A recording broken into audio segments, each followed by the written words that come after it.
I'm a lucky guy in that I have a few Music Man basses, partly because I've been playing them so long, partly because I'm a fan of them. And who was that? I was talking this morning with somebody about which ones I play. I have one of the very first 5 strings, which I still play a lot, but I also like the 25th anniversary model, which gives me some other options. It has the same sound, plus it has more, which is pretty darn great.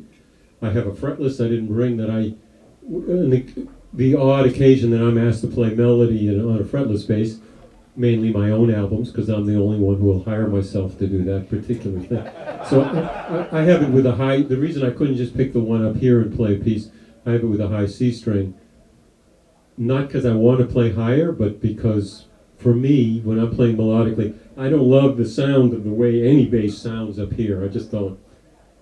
So by having it a fourth higher, I can be playing here and have those notes, and they just kind of sound better to me.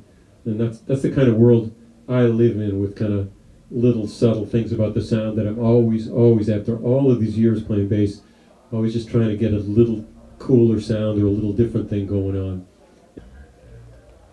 This young bass player, who was pretty good, I saw him playing before. I didn't hear him, but I saw him. Asked if I've taken any lessons before. I did. I think every musician I know has had a different trajectory into music to get where they are. Some very good players I know never had lessons. Some guys had very good lessons, some had haphazard lessons. I actually grew up playing classical music, so I'm extremely thoroughly trained in reading music and stuff like that.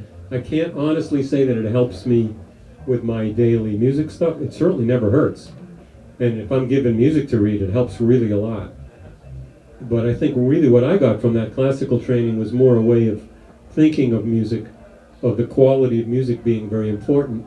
You could have figured it out without studying classical music, but classical people are really insane about the great music is great and must be performed to perfection every time. And in a way, that was a good thing to carry over into rock.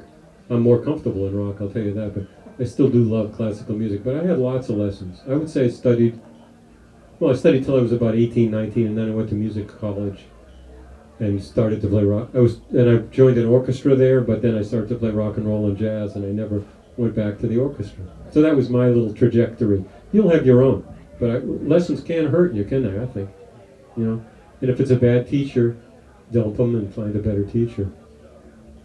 And interesting to hear it from me, because one thing I've learned in my life I can't do and don't want to do is be a teacher. So I can appreciate how good teachers inspire you to keep going. They don't give you all the heavy stuff only and make you discouraged and like I'm no good. And they don't lie to you. Good teachers don't lie to you and tell you you're great. They kind of inspire you to work hard. So I was lucky to have that early in my career. And maybe you can find the same. Good teachers. Anybody? Yeah.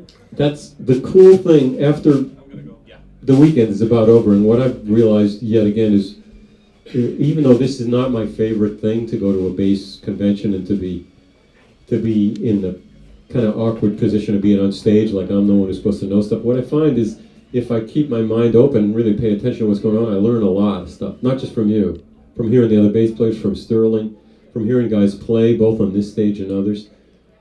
And it's really been a nice feeling of, there is something about, a bunch of bass players or bass interested folks getting together. And that includes the manufacturers, guys in that room who, just from Woodstock, there's 3 guys, Woodstock bass makers who really devote their lives to the craft of making handmade basses. So there's something pretty special. For me, I have to get over the low-end thumping that goes on all weekend. It makes my brain fatigued. But if I'm kind of on my game and can go over that, this has been a very special weekend for me. I really learned a lot.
man.